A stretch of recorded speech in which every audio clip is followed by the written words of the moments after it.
Our next speaker this morning is Nathan Scott. Nathan is a consultant with Achieve Ag Solutions based in Victoria. And Nathan has a background in prime lambs, merino wool and beef production, and a passion for improving the productivity and profitability of livestock enterprises. He works with producers to increase conception rates, improve lamb survival, lift growth rates and home overall management. Nathan provides advice to individual clients, works with a large number of producer groups and is a keynote speaker at industry events, and is also involved with various industry projects. Nathan's based in Inverleigh, a very nice part of Victoria. Nathan's talk today will cover, is eID the way forward and is it in my future? Thanks, Nathan. Thank you.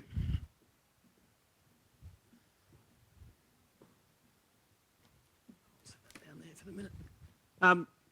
I just want to start off really quickly by putting something to you. If I was to grab one of these seats and sit it out the front here, and I was to ask you, we bring in a 15-year-old kid, we sit them in that seat, and I say to you, what excites you about the sheep industry?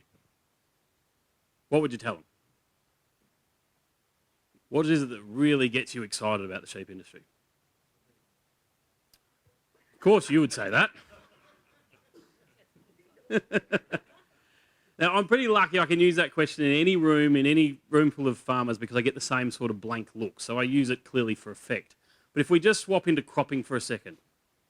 So if I say the same thing to the croppers, I'm just going to show you a quick video which shows you Weed It technology. It's where it seeks green matter to spray. So it only sprays where there's green matter. To show you how good it is, they laid out some weeds in a pattern so it would play Beat It by Michael Jackson.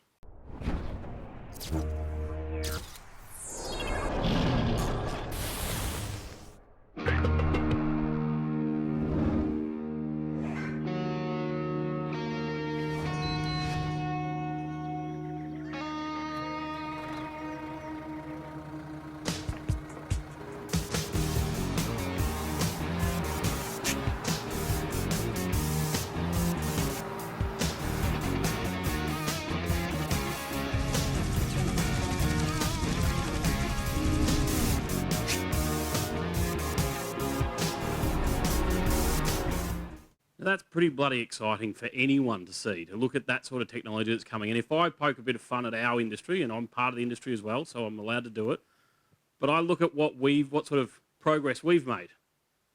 And we started out with a handpiece that looks like this. And now we've got blue ones, red ones, and yellow ones. Now, if that's the image of progress that we're making, that's not good enough for us. That's not how we get more young people into our industry. So there is a component of it where we've actually got to look at what does the future look like? What does it look like for all of us? Where are we going? How can we get the excitement into our industry as well? The problem is I get told this all the time. Farmers won't change. Is it true? No, it's crap. If it was true, you wouldn't be here. Now, and the other reason I know that this isn't true is if I ask you as a room, who wants to be better? Who wants to be better next week than you were last week, better next year than you were last year? Quick show of hands. Look around. It's everyone. The only way you can be better is to change. Because if we keep doing things the same way we've always done them, we'll keep getting the same results we've always got. So I know this isn't true. We've just got to look for the things that we can change that are actually going to have an impact on our business. And as Chris says, we don't want to go and spend money just because it's exciting. It's actually got to give us a return. But in terms of progress, how do we make progress? The reality is most progress is more about people than it is ever about money or equipment. So we've got all the shiny toys out here, and I'm going to talk about a few of them as I go through today. But the reality is most of the change, most of the progress comes from people. So we've got to keep that in mind. Now I'm just going to introduce you quickly to one of our clients, Gordon Brown. He's a prime lamb producer. I put his marking results up here. So this is lambs marked to use joined. He's a composite breeder. I put them up there mainly just to show, one, he's an exceptional sheep man. He loves sheep. He gets results like most others can't. He also has an interest in eID. He was one of the first that we got using eID and starting to make some progress. And TrueTest made a video about him. So this isn't to give TrueTest a plug. This is just the fact that they made a video about Gordon. What I want you to pay attention to, though, is not his results. It's not this. It's not the technology he's using. It's his approach the way he looks at farming.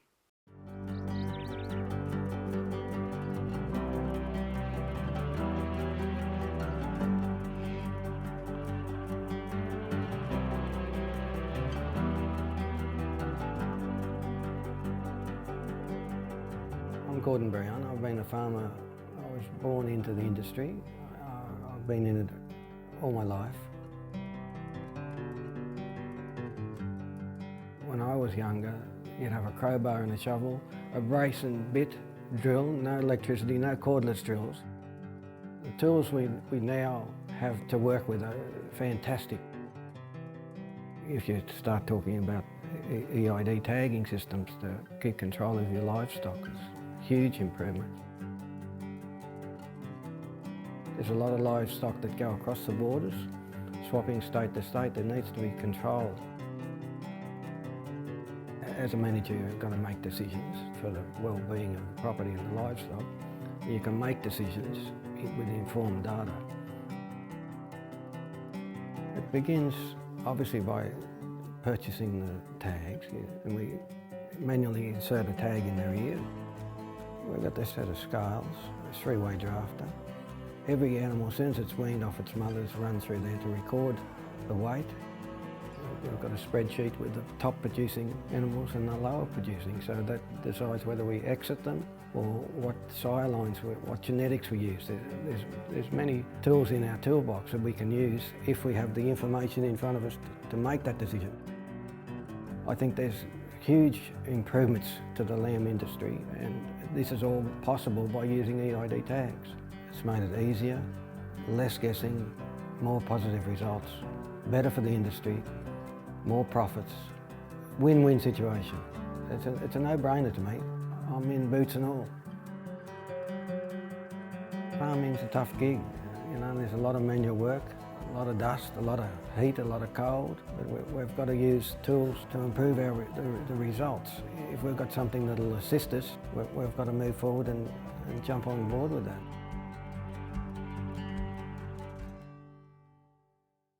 The best thing about Gordon is every year we catch up and we review his land marking results. So you saw the sort of numbers that he's getting. And every year he'll say, yeah, they're not bad. They're pretty good, but I want to try this and this next year. I want to do this different. I reckon if we did this, we can get a better result. He's never standing still because he's always looking at how he can move forwards. That's the sort of mindset we've all got to be in. So the question comes, what are you trying to achieve? So this is a bit back to what Chris said earlier, is we've got to know where we're trying to get to in the first place before we go and buy bright, shiny pieces of equipment. I just want you to think about what actually happens within your flock. So we often think about a group of animals as all being the same. They're not. Not even the slightest bit the same. We have this thing called population dynamics that exists within any population. Doesn't matter whether we're talking people, sheep, cats, dogs, whatever. We have poor performers, average performers, and superior performers. We have this bell-shaped curve. Now, if we think about how it happens on your farm, under a traditional mob-based system, all we ever really see is the average. But we have this variation that exists in all of our age groups. So yeah, we might kick out the really obvious culls within a group, within a traditional mob-based management system. But ultimately, we have this variation that's there, and then we kick a big group of animals out just because they've had a birthday. Now, I'm a production consultant. I understand the concept that older sheep, we have more issues, we get more hypocalcemia, all those sorts of things. But the reality is there's some bloody good sheep in there that we're still kicking out, especially if we are kicking them out as 5-year-olds, for instance. What if we go and look, though, from an individual animal point of view? If we can identify those poor performers as early as we possibly can. Now, that's going to depend on what traits and what you're trying to achieve, what sort of enterprise. So that's going to vary for each of you. And sometimes we can't find that in year one. It might take us 2 years to try and find those animals. But we're trying to kick them out as early as we possibly can so that we only have what were the average and superior performers left in the flock. And then, like we said, some of these are some of the best animals, some of the best genetics on the whole farm. You think about it, if we're kicking out all the dries at scanning, if we're kicking out all the dries at land marking, if they've managed to survive up until 6 years of age and we haven't found a reason to kick them out yet, they're a pretty handy animal. Now that does go against some of what you'll hear about, is because people say we need to shorten the generational interval. So we need to kick out and we need to be joining young sheep because that's our best genetics. That's true when we're talking this sort of system where we've got the poor performers still in there. But we have the opportunity to capitalise on some of these guys, as long as they've still got good feet, good teeth, all those things that help us keep them productive on farm. So all we're doing is we're grabbing that bell-shaped curve, and every time we take a slice off the bottom of it, we just give it a nudge. We change the shape of it. It means when the pressure comes on, we need to drop some numbers. We've got a group of animals that we're not that attached to, so we can send them out. So we've got two things we can do. The first one is that generational change, which is moving that bell-shaped curve, changing the shape of it. But then there's also the cumulative gains that we get. So clearly, if we're only breeding from the best animals, we're making cumulative genetic gain. Now, depending on what trait again, some of those are low heritability and we make very slow progress, but it's still progress. Even lowly heritable traits, we're still making progress with cumulative gains. And I want you to think too about where your genetics comes from. Now, this example is much easier to do with cattle, just simply because visually it works a bit better. But we don't just get our genetics from the sire. So we spend all our time going out and buying the best ram, buying the best bull. The reality is half the genetics of your progeny is coming from the dam side. It's coming from the ewe and the cow. So why don't we put more selection pressure on them? If we've got the capacity to do it, why don't we put more pressure on them so that we are making sure that our great sire that we're buying is being matched to the best, most productive, most profitable sheep we've got on the farm, rather than it just being this blanket approach. Because we know within any group of animals there's this huge variation. So there's variations in fleece weight. What have they done with twins and singles over the last 2, 3, 4 years? Where do they fit within our flock? Can we put them in a different category? And then you start thinking about meat eating quality. We know that's coming. We'll talk more about that later on. If we're talking a prime lamb operation, we know that there are some animals in there that are not doing a damn thing for you. Now, if you're a composite flock at the moment, are you like that one that weaned us $0 worth of lamb, cut us $3 worth of wool, cost us a bloody fortune to have on the place for the year? She's done stuff all for you. At the same time, now you'll find her, the one that's done zero, because you can find her as dry at marking. So we should be finding her anyway. But we know there's this huge variation across the rest of them, and I'll show you some examples. But there are ewes like this one that we want to find, who is producing this huge amount of income for us. We want to try and drive up turnover. Let's find the sheep that can do it. And let's get rid of those passengers out of the system. And the only change is actually looking at individuals and what the individuals are doing rather than just always focusing on the average, because averages lie to us. I think as an industry, we've got to stop breeding pretty sheep and start breeding productive ones. Because we do get seduced a bit by the attractive looking sheep without looking into actually what they're doing for us. I'll show you a really quick example in a minute of how that happens and how our eye is seduced by the good looking sheep. This is just some work done by the sheep CRC. So this was looking at wool value initially. All they did was look at commercial flock, how much variation is there in wool value across a commercial flock. So the top 25% of ewes within this commercial group of animals was cutting $82 worth of wool. The average for that group at the time was only $54 worth of wool. So what does that mean the bottom 25% of ewes were doing in that mob? Bugger all. $37 worth of wool. So we've got some sheep that are producing a huge amount of value for us and others that aren't doing a hell of a lot. At the same time, they also want to look at fertility within a group of merinos. So how many lambs weaned? The top 25% in a group of animals were weaning 143% lambs. But the average for that group of merinos was actually only 86. So again, what's that tell us the bottom 25% are doing? Stuff all. They were weaning 28% lambs. Oops. So you think about what's happening in that. We know some of these that are only weaning 28% are probably cutting you $82 worth of wool. And some of them that are weaning us 143% are probably only cutting us $37 worth of wool. But we do also know that some of these guys are doing this and some of these guys are doing this. The reality is we just don't know which animals are producing what for us on our farm. We just assume that they're all somewhere near the average, and it's not true. So what if we start looking at actual lamb production? How can we measure what a ewe is actually producing for us in terms of lamb production? This is just some growth rate. So this is actually from Gordon's farm, who I showed you in the video at the start. So as an industry, we've always talked about let's get 300 grams a day. So your 300 grams a day is through here. We want lambs doing 300 grams a day. This is from from birth through until weaning. This is what they did. Look how many of those lambs have grown at over 400 grams a day. Look at how many of them have grown at over 500 grams a day. Now, there's 3 dots at the top that I just want you to look at, those 3 up there. They've done well over 500 grams a day. Would they be twins, singles, triplets? What would they be? Have to be, wouldn't they? That's what I would say. Now, the difference is, because I know what they were, 2 of those dots were reared as twins. They're not the same, they're not from the same pair of twins, but they were reared as twins. But I would have walked into that pen and gone single, single, single. And I like to think I know a bit about lamb production. I still would have had that same bias. I would have been like, couldn't possibly be twins.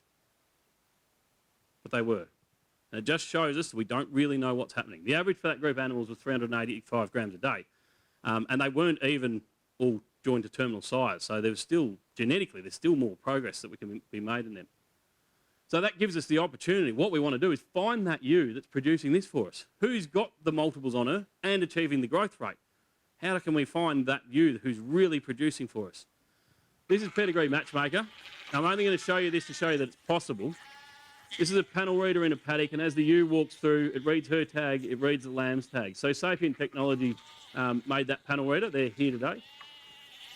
It allows us then to put that data. So we've got to get a lot of reads through that reader. I'm talking 30,000 reads thereabouts through that reader, of them going backwards and forwards to go to water or to feed or something, so that we get those lambs following those ewes multiple times. And then we can put that data into some software, and it tells us, it gives us a prediction of which lambs belong to which ewes. There's better ways to do it now, and into the future there's going to be much better ways of matching lambs and ewes, but we can do it with eID. The reason I show you that is to show you how we know that those ones were reared as twins. It also gives us the ability, we've done it in cattle as well, to be able to match calves and cows in the paddock, but it gives us the ability to be able to know that those 3 dots across the top, 2 of them are twins. It also gives us the opportunity to be able to look at total kilograms of lamb weaned per ewe. So if we know which lambs belong to which ewe, I can work out how many kilos is she actually producing for us. What would this gap through the middle be, do you think? Yeah, singles and twins. So what it tells us is that singles can't compete with twins, and twins can't compete with triplets. So how many times in your life have you been told, or heard someone, or even said it yourself, I just want one good single. One good single is better than bloody twins. Not true. Singles can't compete with twins, twins can't compete with triplets. To just fill you in on the logic of how that actually plays out, you think about it. If I've got a set of twins born, they might only be 4 kilos each. My single is 5 kilos. But I've got 8 kilos of twins because I've got 2 of them. They might only do 200 grams a day while my single's doing 300 grams a day. But I've got 2 of them. So my total growth rate is actually 400 grams a day. So we've got a head start in kilos on the ground, and our total growth rate is higher every day because there's more of them. There's obviously the challenge of keeping them alive, and particularly in the triplets. We've got work to do still there, and we're getting better and better at it. But it just shows that we can see this massive variation in production within a group of animals. If we can convert it to dollars, that's what it looks like. We've got some ewes down here producing nothing for us. Not a single dollar of income. Well, $3 worth of wool in this case. And yet we've got others that are up over $300. Huge variation. Why aren't we tapping into it? Why aren't we finding these buggers that are doing bugger all for us and getting them out of our system? Because they're costing us money. We've still got to chase them around for flies. We've still got to do all of the work. And yet they're not doing much for us. The other thing that's important is that these buggers are gone missing on us. The humble wether has essentially disappeared out of the Australian flock. Just for my interest, this is, how many of you have got wethers that are older than 2 years of age? Yeah. There you go. They've disappeared.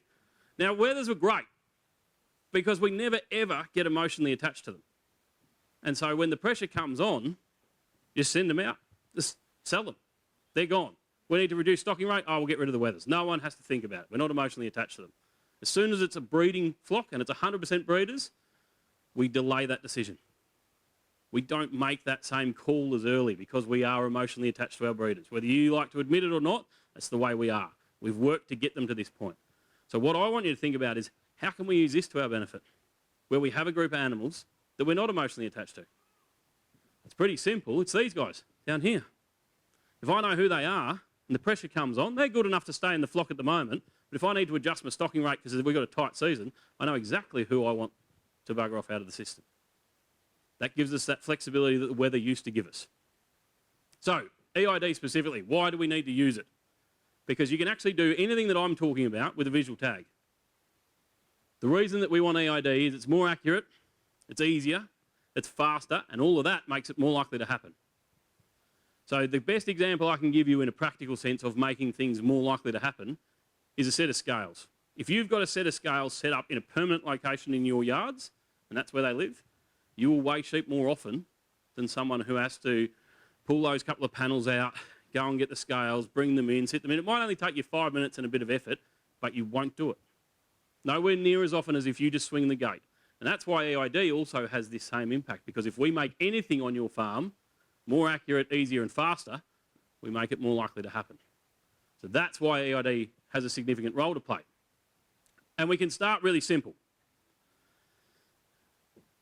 And part of that is this concept of a bucket file. So when you order your tags, you will get sent, or you can access your bucket file. Strange name, don't understand it, but it allows me to use a bucket as a visual, so that's nice for me. But a bucket file, basically all it does is when we read a tag, if I scan a tag, it produces an electronic number that looks like this. 16-digit number. It's got no relevance to anything. It's just what the microchip tells us. It's just a number the microchip tells us.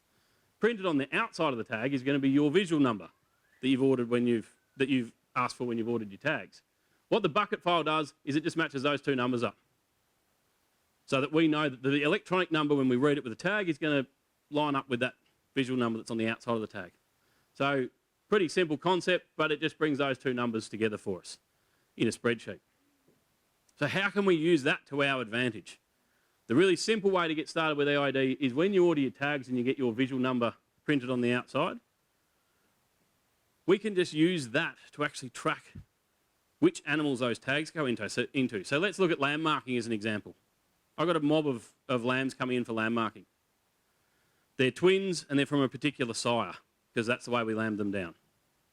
They come in, I know that the tag number range that we're going to use in those is from 1 to 357. Write that down. We can go back to that bucket file at any time and allocate against those tag numbers from 1 to 357 that they are twins and they were born to this sire. So we can do that just simply by knowing what that is, the visual number, keeping track of that, getting it. Now, lamb marking is not a great fun time to try and do this. You need someone who's specifically going to do it, who's going to write it down in their book and not put that book through the washing machine. So we've had that a number of times where they had it all worked out and then someone washes their book and it's gone. But we can do that at that moment without having to, we haven't actually physically read a tag with an electronic reader yet. That gives us our first chance to actually achieve something with eID. We haven't bought any equipment. What we've done is write down which tag sequence went into which lambs at marking.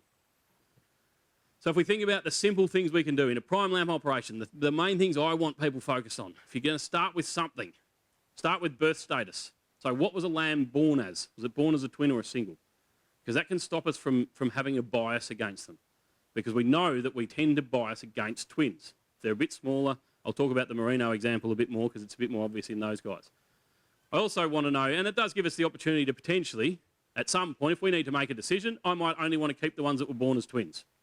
It just gives me another decision that I can make, and we can record that information really easy. Pregnancy status. So once she's in lamb, and we've got the scanner there, I want the scanner to record it for me ideally, but if they can't do it, run them back around, record that preg status against them. That can be as simple as, I've got my group of twins, because we drafted them off while we're scanning, I name the file orange tag twins, and I read their tags on my stick reader. Now I've got a file that tells me that everything in that file is an orange tag twin. Pretty simple way to capture it.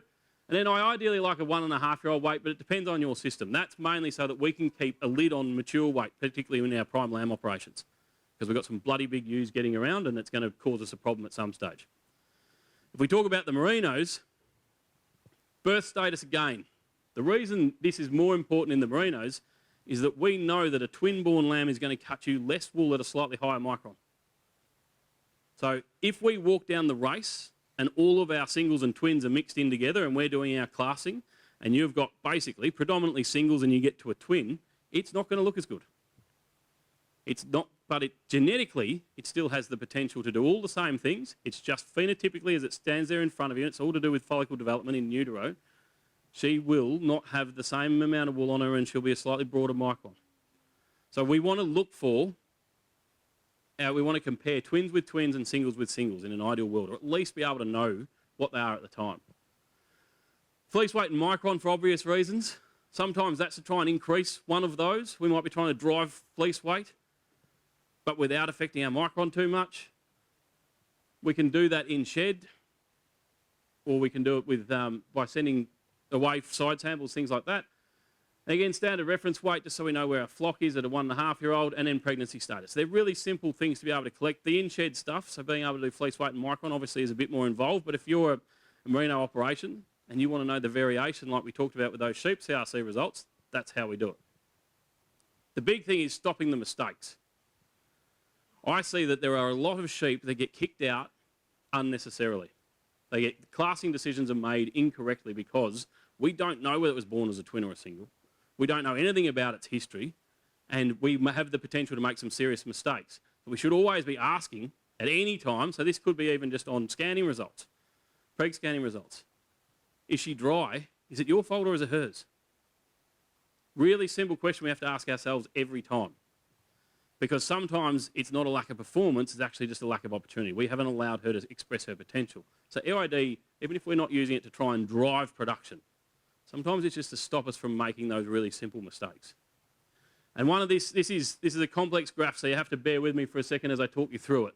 But this shows you how we can get ourselves seduced by the way an animal looks. So, up the left-hand side here, we've got kilograms of lamb weaned. So how many kilos did each ewe produce for us? Along the bottom is the ewe's live weight. And then the colour of the dot tells us the condition score of the ewes. So what we've got is over here, let's take this red dot as an example. She's light, she's under 45 kilos, and she's only weaned us about 28 kilos of lamb. And she's condition score 2.3. She's had a tough run. She hasn't produced much for us. Let's look at this purple dot in the middle here. She's weaned us 70 kilos of lamb. She only weighs 60 kilos, and she's condition score 3.5. She's done a great job of weaning lamb for us. She's not a massive ewe, and she's in quite a high condition score. Great, I love her. She's fantastic. If I'm on the drafting gate, though, and I've got sheep running at me, and I'm just visually drafting them, which ones do you reckon I'm going to be drafting in, and which ones am I going to be drafting out? The ones that are going to look great at me as they run at me at the drafting gate are actually these guys. Really high condition score 3.5, condition score 4. They're big, fat, shiny ewes. And what have they done for us? Bugger all. So these guys out here, this ewe here, condition score 4, she's 83 kilos, call it. She's weaned us 30 kilos of lamb. She's done stuff all. She's going to look magnificent as she runs at me, though, when I'm on the drafting gate. So we get seduced by this group of animals down here when it's actually these guys that are doing all the work for us. And they mightn't look as fancy as they run at you coming down there. So that's why that individual data can tell us so much about what's going on within our flock. I want to know why are these guys still here. They're wandering around, especially the size of them, they're eating a lot of feed. They're doing a lot of eating and not a lot of work. So why are they there? Ultimately, why are we looking at eID in the first place? So you need to stop and think about what you're trying to achieve. The biggest question is, for me, you think about a dairy farmer. Imagine a dairy farmer milking morning and night, not paying any attention to how much milk goes into the vat. Would they do it? For any of you with a cropping operation, imagine if we just went and put cereal in the ground, use wheat as an example, then we harvest it and just go, oh, well, we produce this much wheat for the farm. We want to know what paddock produced what sort of yield. These days we want to know which part of the paddock produced what sort of yield. Why aren't we doing the same thing in sheep? That's all this is. It's yield mapping. eID is yield mapping within your mob. Exactly the same as what we do with cropping. The issue is you can't improve what you don't measure. So backing up what Chris said earlier, the first point is always measurement. The challenge, though, is actually understanding the information, because that's fairly critical. Das hier ist mein Sektor. Das hier ist das wichtigste Gerät des Küstenwächters. Das Gerät und das Gerät. Überlebensradar.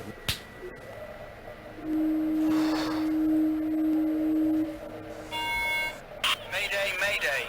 Hello,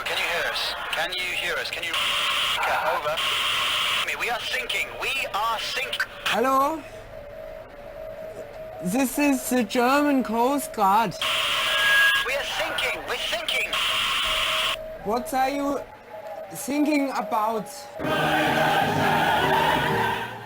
So the collection of data, and we can collect all sorts of data. Across the last 15 years or so I've been working in this, the collection of data is a complete waste of time and money unless you actually use it. So I've had people over this last 15 years come to me and say, you should see the data we've collected. I've got all these spreadsheets. We've got all this information on our sheep. And I say to them, what are you going to do with it? And they're like, I don't know, but it's going to be good. That's not what we're here for. We're not here just to collect data. We need to start with the end point in mind. Why are we collecting in the first place? I'm not going to spend a lot of time on equipment because you've got the chance this afternoon to go out and see a whole heap of this. The one thing I would say is the best thing that's happened in this last 15 years is the explosion of equipment. When I first started, we had pretty average stick readers that weren't terribly reliable. We didn't have great panel readers. Certainly in terms of auto drafters, that's changed dramatically as well. So there's any amount of equipment options available to you now that are going to do an amazing job for you. You just need to start with that endpoint in mind. The other thing to think about is how we actually set up for them. So this is just a quick example of an auto drafter in use. This is actually at Gordon's place. So all we did was we rattled some of these lambs so that we could record that data against them, and then we programmed the reader to be able to, the auto drafter to be able to send those that are rattled with a read off to the left. So that could be anything that's had twins for the last 2 years, anything with blue to the right, which could be anything. That could be fleece value. Anything with a fleece value above $50, we're sending to the right. Anything else straight ahead. It just shows the power of when we have information on an animal, we can program an auto drafter to make these drafting decisions for you based on multiple pieces of data.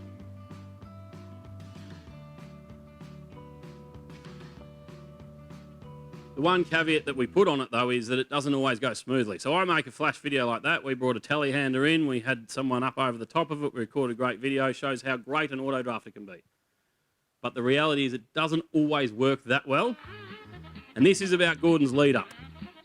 Now, any handler, doesn't matter which one you look at out there, is only as good as the lead up. We had trouble with these lambs pushing each other into the auto drafter because they've been through a few times. So we'd set the auto drafter up so the gate's only open quite narrow. As you can see, we occasionally get an animal that just won't walk in there because the gates start to close on it too quickly and it's not pushing its way in. So that's our fault, the way we set it up. Panel readers read into the auto drafter, but they also read out of the auto drafter. So at the moment, that auto drafter is reading that lamb's ear tag and sending sheep the wrong way. So it's me coming and say, bugger off, out of the way. So that really should have a bit of an exclusion around there so that we're not reading tags of the animals in the sheep. Just to prove that it wasn't a once-off thing, as we kept going, we're trying to make this fancy video to show you how good they are. Lo and behold, as we're videoing, another one comes and stands here next to our reader. So at the moment, we're going to read this animal's ear, and we're sending lambs the wrong way. We've had it before where a tag's fallen out of a sheep's ear and sat under the auto drafter, and they recorded a whole lot of data against the tag that was under the auto drafter. Here we go, we end up with 2 in here. So if you get multiple tags in the read range, it won't read either tag either. They're all in the same spot. So again, it's me telling them to bugger off. So it's not all beer and skittles. You need to spend the time to understand the technology, and you need to spend the time or get the help to set it up properly in your scenario, in your yard, so you can actually make it work. They can do brilliant things, but they can also frustrate the hell out of you. So if you've got a rep that's nearby and if you're going to buy equipment, one of the things I would say is make sure it's equipment that's going to give you good support, because you will want it. It's not a simple thing to get up and running for yourself. Exactly the same technology exists for cattle. So this is an auto drafting crate, crush. So we can do all of the same things, apply all of the same technology in cattle as well. If we're talking handlers, and again, there's handlers out here today, keep in mind where you're going to put it. They are designed to combine multiple tasks. So the people that make the most use out of them or get the best possible use out of them are the ones who genuinely combine all those tasks. So they might be crutching lambs, weighing them at the same time, drafting lambs off in different directions, drenching those that are staying, not drenching those that are going over the hooks, all sorts of things happening all at once. They can be loud. They do need some space around them as well, so just keep that in mind. We've also got things like variable rate drench guns. So that gives us the ability to apply the drench dose to the animal that's in the handler in front of us. So it gets adjusted based on the weight of the animal. So if I've got a 50 kilo animal, it's delivering a particular dose. If I've got a 60 kilo animal, it's delivering a different dose. That gives us better use of our drench. Fantastic technology. They are a bit expensive. If you want to dip your toe in the water and you've got a handler with scales on it, as that sheep stands in front of you, just hang 2 drench guns above it so that you can choose either the high dose or the low dose for that animal that stands in front of you. It's a way of being able to get started anyway with some variable rate dosing. The other part of all of this is what's happening off farm. So great that we've got this technology available to us and the variation within our mob that we can go and find within our mobs. Off farm, there's also plenty happening. And that space that's the most exciting for me is what's happening in the lamb processing. Now, I've been talking about this for a long time and we're slowly getting to the point where it actually reaches the farmer. But I just want to show you what some of it looks like. And that is when we've got an electronic tag or an eID tag in the sheep of an ear, in the ear of a sheep, going onto a processing plant, we can actually match that to the hook that that lamb then hangs on. So we can track that lamb right through the whole processing chain. So we get the weight of the hot standard carcass weight. We can also get all of the animal health information. So if it's got pleurisy, it'll get recorded against that individual animal. If it's got broken ribs and they need to cut some rib cage out. So instead of you getting a kill sheet back that says we had a 14 kilo carcass and you look at it and you think, how the hell could that have happened? Every lamb we sent had a live weight above 45 kilos. There's no way there's a 14 kilo carcass. It's because they cut a bit of it off. If it's arthritis in a joint, they take it off at the next joint. You just don't know which animal and you don't get any explanation as to what it was at the moment. That's going to change. And the way this works, and the exciting part about this, is in the future we're going to have this sort of technology on the chain. So this is showing you what happens within a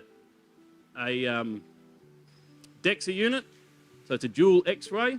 So as these carcasses go past, it's going to X-ray that carcass. It's recording the information against the individual hook, which is linked back to the tag of that animal. And it produces an image like this one, and that's a map of that carcass. So the reason the processor is interested in it is because that allows them to break that carcass down. So you can actually see up here, these are cut lines. So it's going to tell robots, which I'll show you, how to cut that carcass up. The reason we're interested in it as farmers is because they can actually really accurately predict lean meat yield. So at some point, we're going to get paid for the lean meat we're producing rather than just carcass weight. So if you're a really good lamb producer, producing really good lean meat yield in your lambs, you'll get paid more. The risk on that front is that lean meat yield is antagonistic with meat eating quality. And so we need some meat eating quality measurement happening at the same time. So eventually we will see a value-based payment system where you get paid on lean meat yield and meat eating quality. So the two things that they've been working on, and there's still ongoing work happening, but a hyperspectral camera, impedance spectroscopy probe, there's multiple options that they're working on, but ultimately it's about being able to say, how well is this meat going to eat? And that's happening at chain speed. We've got lambs going past at 13 a minute when the chain's running flat out. They're going to be able to give you lean meat yield, meat eating quality at that speed. The reason the processors are interested is because it allows them to break these carcasses down with supreme accuracy. So what we're going to see here quickly is, as you watch this carcass come through, each one of these cuts that's happening is happening because that X-ray shows exactly where the most accurate cut for that carcass is. So you'll see here as this carcass goes through, it's showing where the most accurate cut will be. In this example, it's a bit slow, but we'll get there eventually. So straight through is the most accurate cut for that carcass. For the next one, on an angle is the most efficient cut. And this is for every individual carcass. Now this next one is going to show how a 4-quarter system works. So it'll actually break the carcass down initially to get the 4-quarter. It's actually going to now do another X-ray so that it's got a more accurate look at that 4-quarter.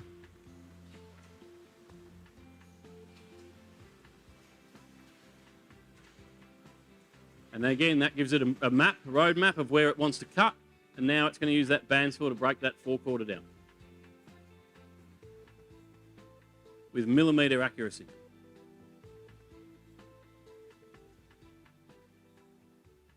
Now, the bonus of robots is that they'll work 24 hours a day. They don't have relationship issues. They don't drink. They don't smoke bongs. Lots of things that are pretty good about robots. Obviously, we've also got the issues at the moment of just trying to find enough people to work on kill chains. That's bloody hard to do. So robots are going to have a big role in the future in a processing plant. Just to show you what's possible, this next one we're not going to see in many Australian boning rooms, but just to show you what these robots are capable of, this video is actually going to show a hindquarter system. So it's going to take a hindquarter and it's going to entirely break that hindquarter down.